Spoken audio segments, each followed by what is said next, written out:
And they just haven't got, the average person doesn't follow politics closely, so they haven't gotten to the point where they are able or ready or even know about some of the alternate parties.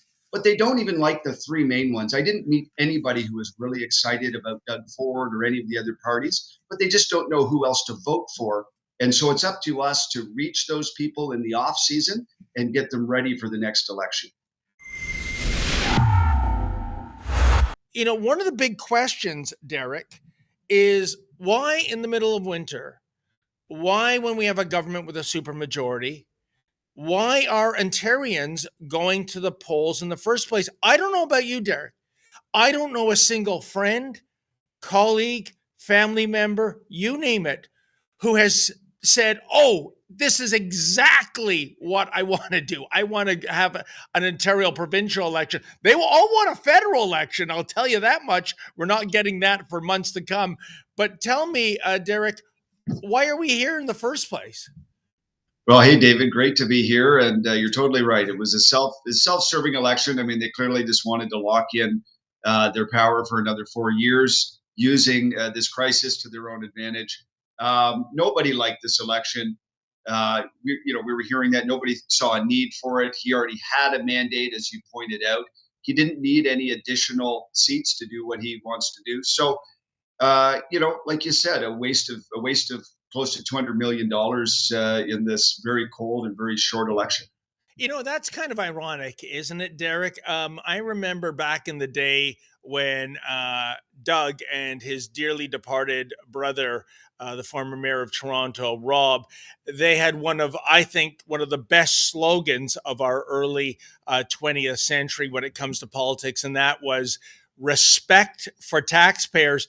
Not a lot of respect in terms of calling an unwanted election. And of course, the ostensible policy reason, Doug says he needs a mandate to go up against Donald Trump and impending tariffs.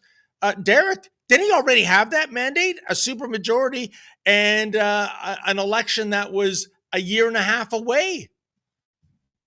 Yeah, I totally agree. I mean, there was no rationale for this. I mean, part of me, of course, I've never been a fan of Doug Ford, never approved of his leadership. But when this tariff talk was coming, and Doug Ford was trying to stand up and speak for Canada, I thought, well, at least somebody's trying to show some leadership. But it's clear that this was just a ruse to sort of use as a pretense for an early election. And he is campaigning instead of calling every trade association, meeting with every governor in the United States. This is the kind of thing he should have been doing, but instead he calls an election. So it is self-serving. It looks like he has won a majority again, but I hope it will be a chink that eats away at his armor over the next few years. Yeah, and I'll make a prediction, Derek, that when all the votes are counted, I think this might be the lowest turnout in an Ontario election ever. I think 2022, as a matter of fact, had the record. I believe it was 44% of Ontarians came to the polls, which is really shameful. You can't even get half the population out to vote for your provincial government. I can't understand that. I'm sure you can understand it. But Derek, tell me, for those who are not familiar with the Ontario Party, because really it is a Herculean task, is it not, to have a new party, a startup party, and to gain traction, to get somebody elected. What is the Ontario Party all about? Well, the Ontario Party in a nutshell is about faith, family, and freedom. So we're about respecting the values that have made Ontario great. We're about respecting the freedoms that we've historically enjoyed in this country. And we recognize strong family units as this sort of bedrock of society.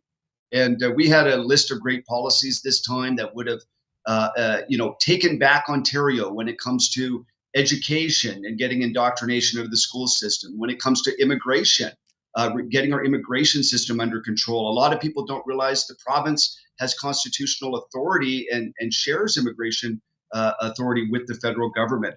Taking back our healthcare system, taking back our streets and our homelessness and drug addiction and crime. So we wanted to do all that, but like you said, it is hard to break into the public consciousness. Canadians are very conservative, not politically, but conservative in the sense of they stick to the sort of tried and true political parties. But really, whoever's leading Ontario, the debt is going up, our housing prices are increasing, healthcare and education are deteriorating. So we really do need new choices. That message was resonating with people at the doors, but with only 28 days, it was very challenging to campaign properly. And yet, Derek, I think perhaps the Doug Ford PCs, their gamble has maybe paid off, running against a candidate not even on the ballot. I'm talking about Donald Trump.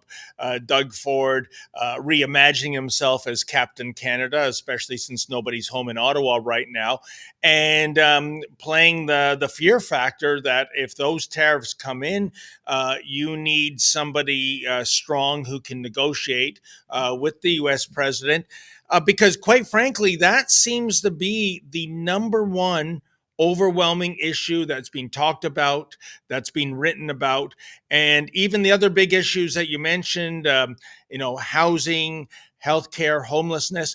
They really haven't resonated, as far as I can tell, during this election. Derek, what say you? Well, you're right. I mean, in my experience, pretty much everybody recognizes that those are major issues, but they were very focused on this issue with Donald Trump. They were very focused on, the existential threat to their livelihoods that this whole thing might pose, and so that became kind of the talking point. I would say if we had more time, I really do think that we could have opened the door to those other issues because so many people. I remember talking to one guy at the door who I had spoken to 3 years ago at the door who didn't have a family doctor then and still does not have one now. So there really are a lot of other issues that we could have brought in, but the time frame on this election was just crazy. The first half of the election, a lot of people weren't even on the ballot yet, and people were still voting from day one. So a lot of shenanigans going on, and I hope they reflect on that and maybe change some of the rules around how these elections are conducted. Yeah, I guess right now, for what it is, the system is what it is. But, and Derek, it's kind of uncanny if the Doug Ford PCs cruise to a third majority. I don't think that's been done in the province's history. Three majority governments in a row by one party. I stand to be corrected on that. But what I find amazing is that with any election, you have to say to yourself, are you better off now than you were? Well, in the case of the Doug Ford PCs, 7 years ago in 2018. And I don't think I could. I know of many people, well, aside from investors in the pharmaceutical industry during COVID, that would say, yeah, I'm way better off. How do you think that played in terms of this election, Derek? Well, people recognize that things are worse now than they were before. I think what it is that people really are choosing the lesser of several evils in their mind. And, they just haven't got the average person doesn't follow politics closely. So they haven't gotten to the point where they are able or ready or even know about some of the alternate parties, but they don't even like the three main ones. I didn't meet anybody who was really excited about Doug Ford or any of the other parties, but they just don't know who else to vote for. And so it's up to us to reach those people in the off season and get them ready for the next election.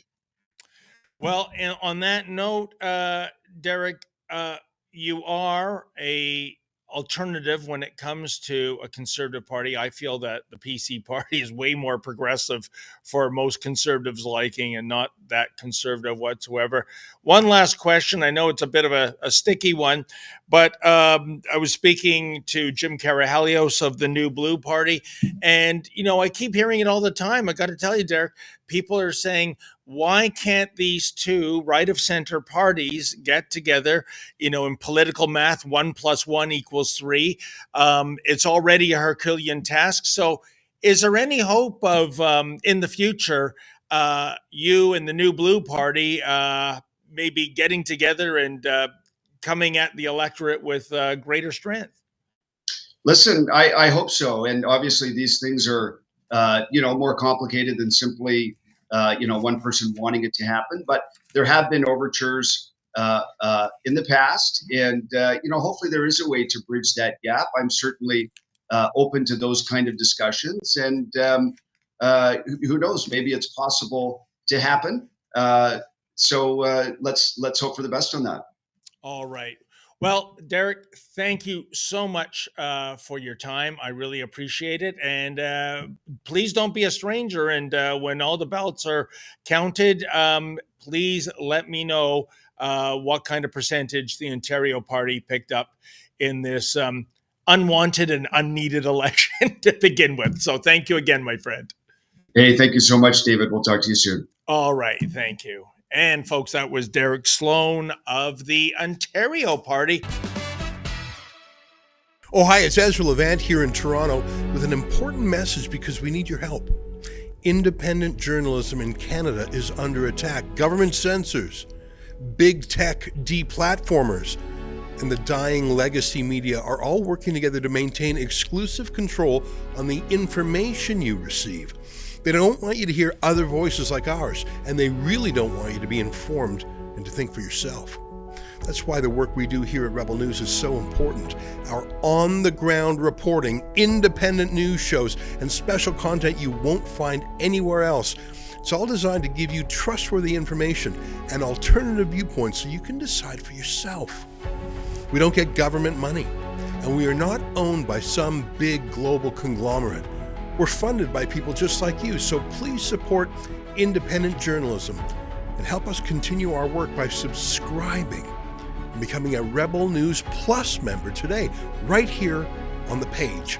Go to rebelnewsplus.com.